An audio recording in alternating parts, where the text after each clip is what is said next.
കൂടുതൽ വാർത്തകളും വീഡിയോകളും കാണാൻ ഈ ചാനൽ സബ്സ്ക്രൈബ് ചെയ്യുക. കൂടെ ബെൽ ബട്ടൺ അമർത്തുക. Please subscribe our channel. നമസ്കാരം. എല്ലാ മാന്യ പ്രേക്ഷകർക്കും ഈ ഒരു ജ്യോതിഷ സെഗ്മെൻറ്റിലേക്ക് സ്വാഗതം. പലരുടെയും സംശയമാണ്. ഇപ്പോഴും ആ സംശയങ്ങളൊന്നും മാറിയിട്ടില്ല. കാരണം എന്താ വെച്ചാൽ ഒരേ നക്ഷത്രത്തിൽ ജനിച്ച ഒരേ നക്ഷത്രത്തിൽപ്പെട്ട നക്ഷത്രങ്ങൾ തമ്മിൽ യോജിപ്പിച്ചാൽ കുഴപ്പമുണ്ടോ? എന്നാൽ ചില നക്ഷത്രങ്ങൾ തമ്മിൽ യോജിപ്പിച്ചാൽ കുഴപ്പമില്ല. അത് ഗ്രഹനിലയൂടെ നോക്കിയതിന് ശേഷം മാത്രമേ നമുക്ക് എന്തെങ്കിലും പറയാൻ പറ്റുള്ളൂ. എല്ലാവരും വിളിച്ച് ചോദിക്കുന്നതാണ്, എൻ്റെ മകൻ്റെ നക്ഷത്രം ഇന്നതാണ്, എൻ്റെ മോളുടെ നക്ഷത്രം ഇന്നതാണ്, ആളുമായിട്ട് ചേരുവോ, ഇന്ന നക്ഷത്രമായിട്ട് ചേരുവോ, അങ്ങനെ നമുക്കൊരിക്കലും പറയാൻ പറ്റില്ല. ഇപ്പോൾ ജ്യോതിഷ സംബന്ധമായിട്ടുള്ള വിഷയങ്ങളൊന്നും ഫോണിൽ കൂടെ അല്ലെങ്കിൽ ഫോണിൽ കൂടെ പറയേണ്ട വിഷയമേ അല്ല സത്യത്തിൽ. ശരിയല്ലേ?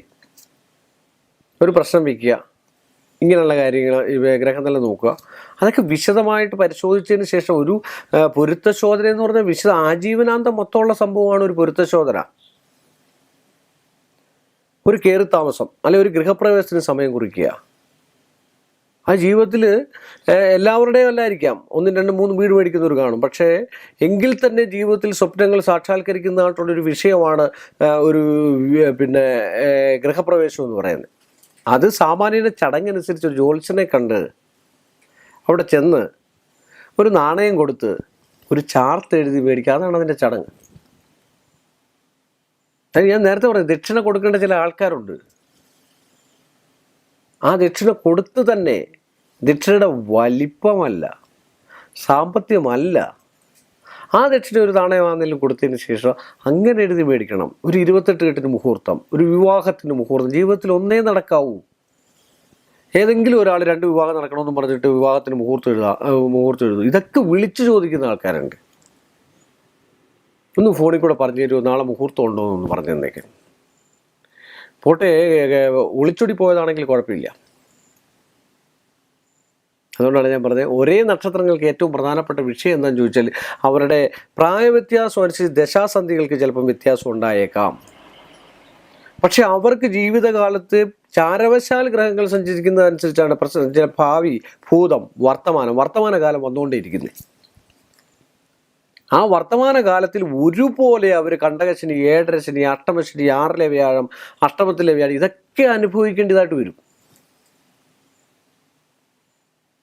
അല്ലാതെ വിവാഹം കഴിച്ചു കഴിഞ്ഞാൽ ഇപ്പം എന്താണെങ്കിലും ഒരു ഭാര്യയ്ക്ക് മോശമായിട്ടുള്ള അവസ്ഥ വന്ന ഭർത്താവോട് അനുഭവിക്കണം. ശുക്രദശയാണെങ്കിലും അല്ലേ, ഒരു നല്ലൊരു രോഗം വന്നു, വൈഫ് ആശുപത്രിയിലാണ്, ആരാണ് അനുഭവിക്കുക? ഭർത്താവാണ് അനുഭവിക്കുക. ആരും തുണ കാണത്തില്ല. അവരവർ മാത്രമേ കാണുള്ളൂ. എത്ര രക്തബന്ധം ഉണ്ടെങ്കിലും അത്യാവശ്യ കാര്യങ്ങൾക്ക് വേണ്ടി മാത്രം കാണും. അപ്പോൾ ഒരേ നക്ഷത്രങ്ങൾ വന്നു കഴിഞ്ഞാൽ ചാരവശാൽ ഗ്രഹങ്ങൾ സഞ്ചരിക്കുക. അതുകൊണ്ടാണ് ഒരേ നക്ഷത്രങ്ങൾ തമ്മിൽ വിവാഹത്തിന് ചേരില്ല, അല്ലെങ്കിൽ അങ്ങനെയൊക്കെ പറയുന്നതിൻ്റെ കാരണം അതാണ്. പക്ഷേ എന്നാൽ ചില നക്ഷത്രങ്ങളൊക്കെ വിവാഹത്തിന് ചേരുന്നത്. പക്ഷേ അത് ഗ്രഹനില നോക്കിയിട്ട് ചേർക്കാവുന്നതാണ് ഞാൻ പറഞ്ഞത്. ഗ്രഹനില എല്ലാത്തിനും ശക്തി പകരുന്നത് ഗ്രഹനിലയാണ്. ഗ്രഹങ്ങളുടെ നില എന്ന് പറഞ്ഞാൽ എന്താണ്?